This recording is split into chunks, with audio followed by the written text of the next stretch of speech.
প্রস্তুতি ম্যাচে ব্যাটিং বিপর্যয় মূল ম্যাচের আগে চিন্তায় ফেলেছে বাংলাদেশ দলকে। তবে এই ম্যাচ দিয়ে টেস্ট সিরিজের সম্ভাবনা বিচার করতে নারাজ বিসিবি পরিচালক মিনহাজুল আবেদিন নান্নু।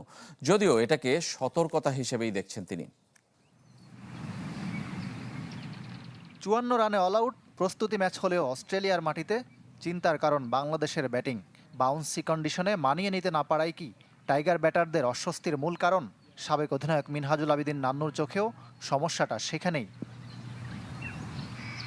তবে প্রস্তুতি ম্যাচের ফল দিয়ে টেস্ট সিরিজের হিসাব মেলাতে নারাজ নান্নু, কিন্তু এমন ব্যাটিং বিপর্যয়কে চিন্তার কারণ মনে করছেন তিনি। ঢালাইয়ে দৃঢ়তা, নির্মাণে নিশ্চয়তা, প্রিমিয়ার সিমেন্ট, ঢালাইয়ের রাজা।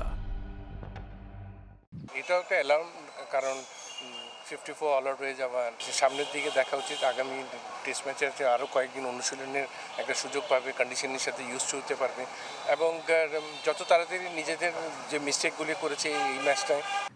বাউন্সি উইকেটে বিপর্যয় বাংলাদেশি ব্যাটারদের পুরনো সমস্যা। অস্ট্রেলিয়ার মতো কন্ডিশনে নিয়মিত না খেলা এর বড় কারণ হিসেবে দেখছেন নান্নু। ওরাও কিন্তু, ওদের ব্যাটসম্যানরাও কিন্তু এই বাউন্সের মধ্যে খেলে অভ্যস্ত, যেটা আমরা অভ্যস্ত না। তো সেই জায়গায় যেহেতু প্রস্তুতি ম্যাচ করেছে, যেহেতু ডারউইনে খেলা, সে আমার মনে হয় যে মেন উইকেটটা হয়তো বা আপনার গেবা বা মেলবোর্ন, অনেক কিছু করণীয় আছে এবং এই 2-3 দিনের অনুশীলনের যতটুকু তাড়াতাড়ি সম্ভব নিজেদেরকে ইউজ করতে হবে।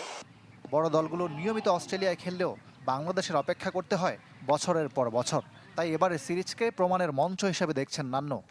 টেস্ট ম্যাচটা যদি আমরা ভালো খেলতে পারি, তাহলে আগামীতে ধরেন আরও কিছু টেস্ট ম্যাচে আমরা সুযোগ পাবো এবং পূর্ণাঙ্গ একটা সিরিজ খেলার একটা সুযোগ থাকবে। তবে অস্ট্রেলিয়ার কন্ডিশনে বাংলাদেশের ব্যাটাররা কতটা প্রস্তুত, সেটাই এখন সবচেয়ে বড় প্রশ্ন। ইকরাম হুসাইন, চ্যানেল 24, ঢাকা।